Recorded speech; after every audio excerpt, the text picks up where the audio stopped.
नमस्कार, चर्चा के इस अंक में आपका स्वागत है। मैं हूं आशुतोष शुक्ला। आज गौरव का दिन है। आज दुनिया के फलक पर अपनी मजबूत स्थिति दर्ज कराने का दिन है। आज भारत दुनिया के 20 देशों यानी कि G20 का अध्यक्ष है। आज दुनिया जब अपने आर्थिक और सामरिक परेशानियों से दो चार हो रही है, या फिर खुलकर कहें तो कहीं न कहीं तीसरे विश्व युद्ध की आहट भी सुनाई देने लगती है, वैसे में भारत की भूमिका बड़ी हो जाती है और भारत अपनी इस भूमिका को समझता है। यही कारण है कि इस बड़ी भूमिका के लिए बिना देर किए आज से ही तैयारियां शुरू हो गई हैं। जो बैठकें होंगी, जो कार्यक्रम होंगे, वो एक अलहदा अंदाज में होंगे। अध्यक्षता की भूमिका मिलते ही देश ने इसे एक नए अंदाज में लिया। विश्व फलक पर धमक ध्यान सबका है। ऐसे में प्रधानमंत्री नरेंद्र मोदी की भूमिका अत्यंत महत्वपूर्ण है। आज इसी विषय पर चर्चा करने के लिए हमारे साथ स्टूडियो में मौजूद हैं डॉक्टर भीमराव अंबेडकर विश्वविद्यालय के कुलपति प्रोफेसर संजय सिंह और अंतर्राष्ट्रीय मामलों के जानकार डॉक्टर रहीश सिंह। आप दोनों लोगों का बहुत बहुत स्वागत है। हम अपनी चर्चा शुरू करें इससे पहले एक रिपोर्ट है हमारी G20 देशों को लेकर के। क्या कुछ कहती है ये रिपोर्ट, आइए देख लेते हैं।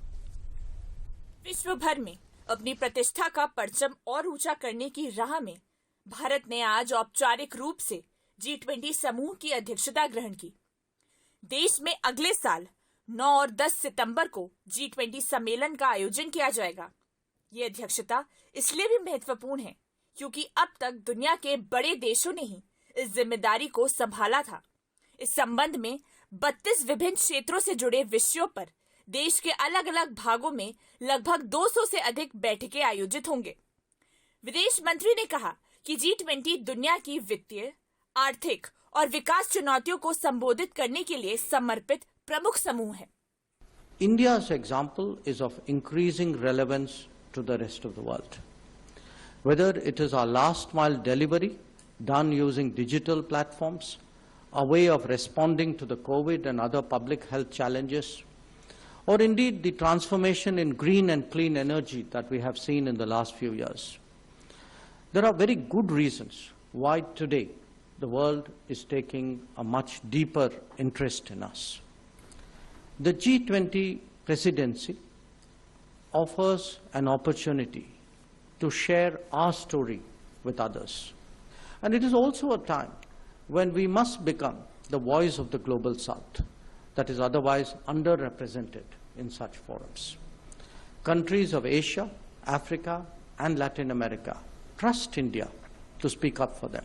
प्रधानमंत्री नरेंद्र मोदी ने अपने संबोधन में लोगों को कहा कि वह एक पृथ्वी, एक परिवार, एक भविष्य के विषय से प्रेरित होकर एकता को बढ़ावा देने के लिए काम करेंगे और आतंक, जलवायु परिवर्तन, महामारी को सबसे बड़ी चुनौतियों के तौर पर सूचीबद्ध करेंगे। G20 की अध्यक्षता पर देश के लोगों की प्रतिक्रिया भी सकारात्मक है। लोग चाहते हैं कि देश दुनिया के महत्वपूर्ण विषयों पर अपनी भूमिका प्रदान करे। आप कह सकते हैं कि गौरवान्वित होने का क्षण है कि हम सबको माननीय प्रधानमंत्री नरेंद्र मोदी जी की अध्यक्षता में G20 समिट की प्रेसिडेंसी मिली है। कोविड में जैसे हमने अपने आप को संभाला और जिस तरह से दुनिया को भी सहायता की वैक्सीन के मामले में, और जिस तरह से हम अपने आप को इस इकोनॉमिक स्ट्रगल में जो आज ऐसा दिखाई पड़ रहा है उसमें भी अपने आप को संभाल के रखा हुआ है, तो ये सारे विषयों को देख के उनको बाहर में भी लोगों को कॉन्फिडेंस आ रहा है कि इंडिया कुछ कर सकता है। दुनिया के फलक पर एक मजबूत अर्थ शक्ति और शक्ति के संदेश के साथ भारत नित नए सोपान तय कर रहा है। Bureau report, Doordarshan news, Lucknow. तो ये थी हमारी रिपोर्ट। अब हम चर्चा की अपनी शुरुआत करते हैं डॉक्टर रहीश जी से। डॉक्टर रहीश, बहुत संक्षेप में हम अपने उन दर्शकों के लिए जो G20 का मतलब कितना समझते हैं नहीं मालूम मुझे, लेकिन G20 वास्तव में है क्या, इसके बारे में आपसे जानना चाहते हैं डॉक्टर रहीश। आशुतोष जी, दरअसल ये एक ऐसा समूह है जिसमें उभरती हुई अर्थव्यवस्थाएं और विकसित अर्थव्यवस्थाएं दोनों शामिल हैं। इनका उद्देश्य क्या है कि अगर आप थोड़ा सा बैकग्राउंड लें कि 2008 में एक सब प्राइम संकट आया था जी। उसमें ये लगा कि आने वाले भविष्य में अर्थव्यवस्थाएं बड़ी तेजी से लड़खड़ाएंगी जी। तो सबसे पहले तो हमको अर्थव्यवस्थाओं को स्थिर करने के तरीके खोजने होंगे। तो इसका एक उद्देश्य ये हो गया। दूसरा, हमें स्थायी विकास देना होगा, सस्टेनेबल ग्रोथ देनी होगी। तो दूसरा इसका उद्देश्य ये हो गया। और तीसरा जो था, जो सदस्य देश हैं जितने, उनमें किस प्रकार से कोऑर्डिनेशन, पॉलिसी कोऑर्डिनेशन, क्योंकि मतलब एक देश अगर दूसरी पॉलिसी बना रहा है, दूसरा उसके विपरीत बना रहा है, तो जाहिर सी बात है संयुक्त रूप से दुनिया को ये अर्थव्यवस्थाएं आगे नहीं ले जा पाएंगे। और ये महत्वपूर्ण इसलिए है क्योंकि दुनिया का जो जीडीपी है उसका 85% का प्रतिनिधित्व अकेले G20 समूह करता है, यानी दुनिया के ये 20 देश या 20 अर्थव्यवस्थाएं करती हैं। 75% ट्रेड जो है वो केवल इन देशों के अंदर होता है, और जो आबादी है दुनिया की उसका 2/3 ये अपने आप में लेकर के चलती हैं। तो इस प्रकार से ये एक ऐसा अर्थव्यवस्थाओं का समूह है जिसमें भविष्य की दृष्टि से विकास की पोटेंशियल है, एक साथ दुनिया को ले चलने की क्षमता है, और एक शांतिपूर्ण सह-अस्तित्व का संदेश देने की योग्यता और विजन है इस समूह। बिल्कुल बिल्कुल। डॉक्टर प्रोफेसर संजय जी, हम आपसे G20 में बहुत ही शक्तिशाली देश शामिल हैं। हमने अभी बहुत ही हाल में ब्रिटेन को पछाड़कर दुनिया की 5वीं अर्थव्यवस्था की ताकत के रूप में उभर करके सामने आए हैं।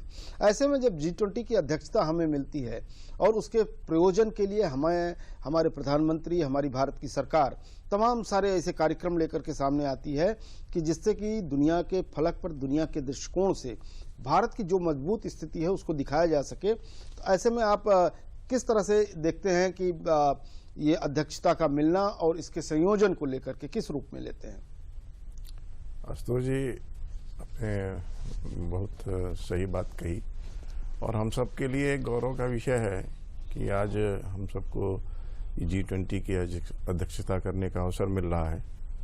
हम सबके लिए किस तरह से हम इस आयोजन को सफल करें, कैसे हम आगे बढ़ें, इस पे विचार करना सबके लिए, हमको लगता है हर देशवासी के लिए आवश्यक है। क्योंकि यहाँ पर भारत वर्ष में G20 देश के तमाम प्रतिनिधि आएंगे, जैसा कि अभी आपने रिपोर्ट में दिखाया कि 200 स्थानों पर 200 के आसपास हमारी बैठकें होंगी, 56 जगहों पर इसका आयोजन होगा। इस तरह से 32 तरह के विषयों पर चर्चाएं होंगी।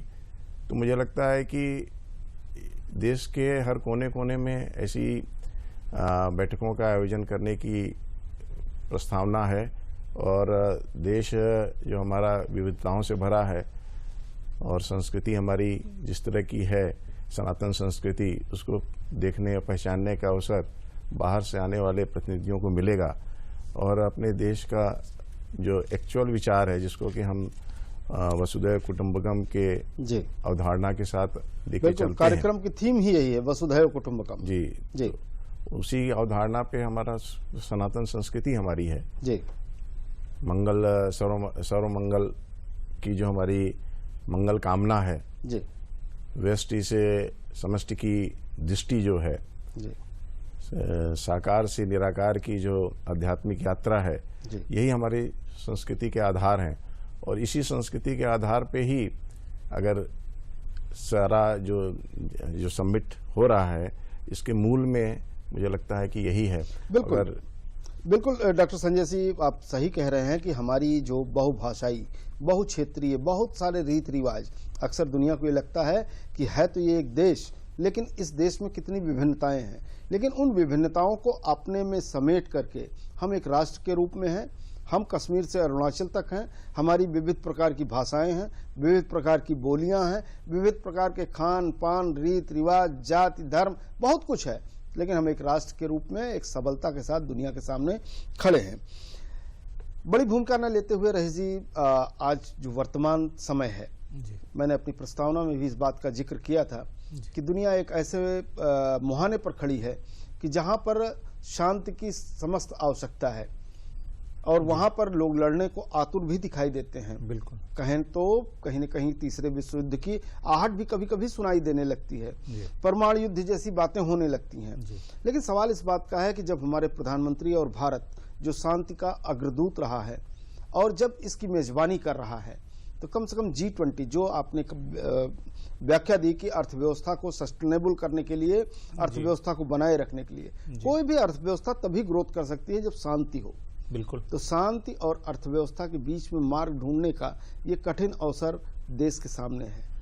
नहीं, देखिए ये आज से नहीं है। भारत आजादी के बाद से अगर आप देखिए इस दिशा में चला, और अभी आप सबसे ताजा उदाहरण यूक्रेन और रूस के बीच युद्ध का है, जिसमें प्रधानमंत्री जी ने जब बाली में समिट में भी इन्होंने कहा था कि ये युद्ध का युग नहीं है जी, ये बुद्ध का युग है। बुद्ध का युग पहले भी प्रधानमंत्री जी बड़ी कड़ी प्रतिक्रिया पूरी दुनिया भर से इस बात को लेकर तो ये बुद्ध का युग है। और उसमें अगर आप देखिए प्रधानमंत्री जी ने जो थीम दी है कि one earth, one family, one future. बिल्कुल।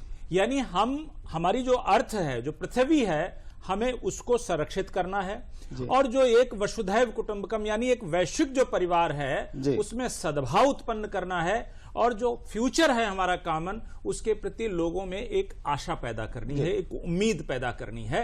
और ये संभव कैसे हो सकती है?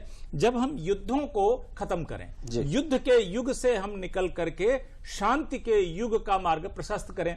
चूंकि भारत का अपना एक अनुभव है, और भारत को अगर आप देखें, आज हम जिस अवधारणा के तहत आदरणीय प्रधानमंत्री जी शासन करें, एकात्मवाद हमारे पंडित जी का, दीनदयाल उपाध्याय जी का दिया हुआ है, तो उस एकात्मवाद में ये अंतर्निहित है कि प्रत्येक प्राणी, प्रत्येक व्यक्ति, दोनों यानी व्यक्ति से लेकर प्राणी तक की सुरक्षा, और अंतिम पायदान पर खड़े व्यक्ति तक की हमें उसके कल्याण की चिंता, उसके विकास की चिंता, उसकी सुरक्षा की चिंता, उसके जीवन की चिंता, उसकी खुशहाली की चिंता। तो जब आप इस सद्भावना के साथ आगे बढ़ेंगे, तो जितने भी एथनिक संघर्ष हैं, क्षेत्रीय संघर्ष हैं, पंथीय संघर्ष हैं, या अन्य प्रकार के जो संघर्ष हैं, वो धीरे धीरे खत्म होंगे। तो जैसे जैसे वो समाप्त होते जाएंगे, शांति का मार्ग प्रशस्त होगा, और वो विकास की एक नई अवधारणा, एक नई पटकथा के साथ आगे लेकर के चलेगा।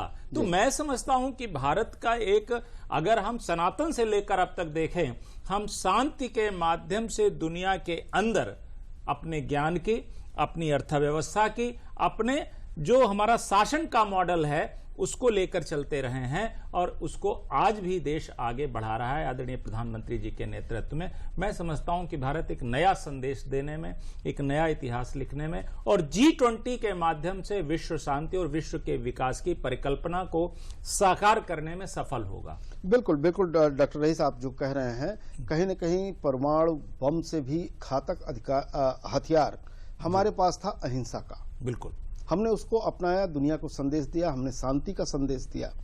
उसी शांति का संदेश दिया जिस शांति की तलाश में लोग युद्ध कर रहे हैं। युद्ध कोई किसी समस्या का समाधान नहीं है, बल्कि हर समस्या के समाधान के बजाय हर समस्या के बाद एक समस्या नई लेकर के आता है। मानवता के खिलाफ है ये, खिलाफ है शांति के खिलाफ, लोगों के जीने के अधिकार के खिलाफ। डॉक्टर संजय, जब इन सारी बातों को लेकर के एक नए दौर में, ये 21वीं शताब्दी का युग है, जिसके हम जो है 22वें दशक में बैठे हुए हैं, जो अंतिम अपने उसमें है, 23वें साल जब लगेगा, तब ये G20 के सम्मेलन जो है पूरे भारत में विविध प्रकार से आयोजित किए जाएंगे। दुनिया के कम से कम 20 देशों के नेता आकर के यहाँ पर बैठेंगे।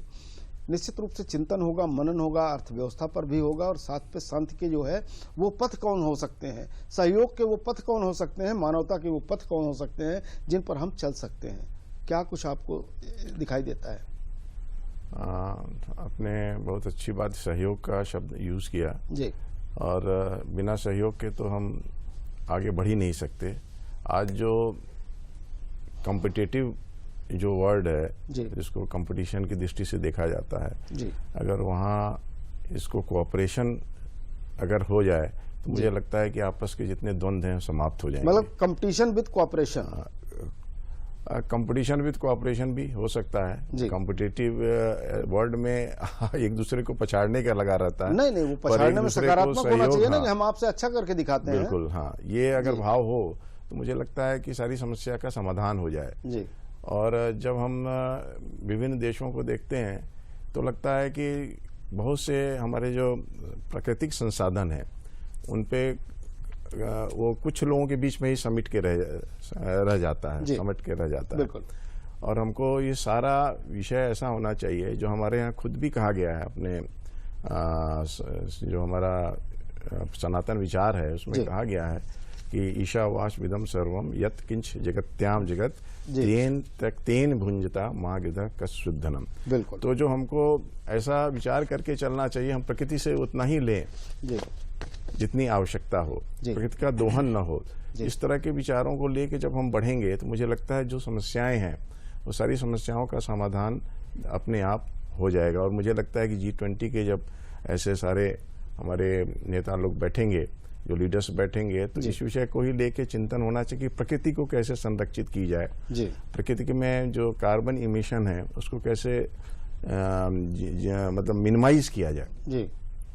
और मुझे लगता है कि एक बहुत अच्छा प्रयास है one sun one world and one grid, इसके बारे में चर्चा की होगी मुझे लगता है, और विषय भी है उसमें जिसमें कि हमको एक एनर्जी सिक्योरिटी चाहिए, एनर्जी सिक्योरिटी, जिससे कि हम जो फॉसिल फ्यूल है उससे हट के जो एक प्राकृतिक जो व्यवस्था है हमारी उस पर हम कुछ करके रखें जिससे कि प्रकृति पे हम कम से कम हमारा बोझ डाल सकें। बिल्कुल। तो ऐसी व्यवस्था लेके हम आगे बढ़ेंगे। मुझे लगता है कि इको फ्रेंडली लाइफ स्टाइल पे भी चर्चा होनी है कि हम अपने कैसे अपने जीवन को, अपने जीवन में कैसे इको फ्रेंडली आदतों को लाएं, जिससे कि छोटे छोटे बदलाव से कम 20% कार्बन इमिशन कम हो सकता है अगर हम अपनी आदतों में ही परिवर्तन करें और इको फ्रेंडली और एनवायरमेंटल फ्रेंडली अपने को बनाएं। बिल्कुल। मुझे लगता है कि काफी हम इस आगे में बढ़ सकते हैं। बिल्कुल।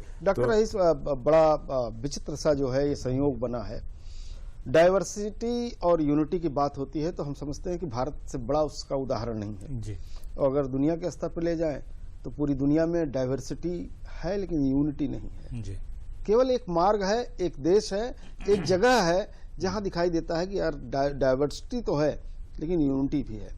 दुनिया के लोग आएंगे, अरुणाचल प्रदेश से लेकर कश्मीर तक जाएंगे, 200 से अधिक बैठकें होंगी, 75 से अधिक विश्वविद्यालयों में जाकर के इस पर चर्चा होगी, तमाम सारे डेलीगेशंस आएंगे और उसके साथ ही भारत का 75 वर्ष आजादी का पूरा करने का अमृत महोत्सव भी मनाया जाएगा। ये पूरा क्षण जो है, आप तो बड़ा विविध रूप से, बड़ा रोचक तरीके से अखबारों में लिखते हैं, पत्रिकाओं में छपते हैं, हमारे दर्शकों के लिए भी इस भाव का, इस विवरण का जो है कुछ अंश दीजिए। नहीं, आप अगर देखिए जो लोगो भारत ने सुनिश्चित किया है जी, उस लोगो में ही कमल है और कमल के ऊपर ग्लोब है जी। कमल अगर आप देखें तो वो कई चीजों का प्रतिनिधित्व करता है, वो एक वैरायटी यूनिटी का भी करता है, उसमें ज्ञान है। नहीं, एक चीज रही जी स्पष्ट कर देना जरूरी है, थोड़ा विवाद हुआ था इस चीज को लेकर के। ये कमल वो कमल नहीं है जिस कमल को लेकर भारतीय जनता पार्टी जाती है। मैंने अभी इसीलिए वो कहा कि ऐसे फिर तो माता लक्ष्मी के हाथ से भी कमल फिर लोग ले लेंगे ना। तो कमल का मतलब यहाँ पर देखिए, कमल मेधा का भी प्रतीक है, कमल लक्ष्मी का भी प्रतीक है, कमल वैश्विक जो एकता है आप देखिए उसका भी प्रतीक है, कोमलता का प्रतीक है। और यह भी है कि कमल सुंदरता और जब कीचड़ से खिल करके बाहर निकलता है, यानी बहुत सारी मंथन के बाद उसके बाद जो निकलता है उसका भी प्रतीक है, यानी आपकी सुचिता का भी प्रतीक है, सत्यता का भी प्रतीक है। देखिए, आपको मैं 2-3 चीजें यहां पर मैं बताना चाहूँ। प्रधानमंत्री जी ने बहुत अच्छी तरीके से कुछ बातें कही। उन्होंने एक बात कही, उन्होंने कहा कि सामान्यतया ये होता है कि आज दुनिया में जो स्थिति है, आप एक उदाहरण यूक्रेन रूस युद्ध का देख रहे हैं, बिल्कुल, जिसकी वजह से पूरी दुनिया की सप्लाई चेन बाधित हुई, बिल्कुल, और भूख की स्थिति पैदा हो गई। बिल्कुल। दूसरा उदाहरण चीन का है, जहां से वुहान वायरस जिसको नाम दिया निकला, अब पूरी दुनिया को प्रभावित किया। और चीन आज भी, आप चीन का देख रहे हैं क्या हो रहा है, चीन आज रोड पे है और एक नया संघर्ष कर रहा है। लेकिन भारत को आप देखिए कि कितने अच्छी तरीके से सारी चीजों को मैनेज किया। तो प्रधानमंत्री जी का एक संदेश है कि हम अकेले की बजाय अगर मिलकर चलें, ये G20 की थीम भी है 2008 में कि हम अकेले की बजाय अगर साथ मिलकर चलें तो हमारे बेहतर भविष्य का निर्माण होगा। और प्रधानमंत्री जी ने कहा कि आज जब हमें G20 की अध्यक्षता मिल रही है, हम संरक्षण, सद्भाव और उम्मीद, इन 3 पर अगर विश्व की एकता का निर्माण अपनी अध्यक्षता में करते हैं तो यह विश्व को एक नई देन होगी। क्योंकि आप अगर टकराएंगे, आप एशिया में देख लीजिए कितने संघर्ष चल रहे हैं, पाकिस्तान को देख लीजिए, अफगानिस्तान को देख लीजिए, बांग्लादेश को देख लीजिए, मालदीव को देखिए, तो ये आपको क्या मिलेगा, सेंट्रल एशिया में आप देख लीजिए, मिडिल ईस्ट में आप देख लीजिए, एक भारत अकेला है कि पूरी दुनिया को मिडिल ईस्ट के परिप्रेक्ष्य में, ईस्ट एशिया के परिप्रेक्ष्य में वो कनेक्टिविटी की बात करता है, वो ह्यूमन वेलफेयर की बात करता है। वो कहता है दुनिया का इतनी बड़ी जो ह्यूमन कैपिटल है, अगर हम इसको शांतिपूर्ण विकास की तरफ ले चलें तो ये कहीं ज्यादा कल्याणप्रद होगी। और मैंने कहा ना, भारत में ऋषियों मुनियों की एक बड़ी समृद्ध परंपरा रही है और हर ऋषि मुनि में सत्य,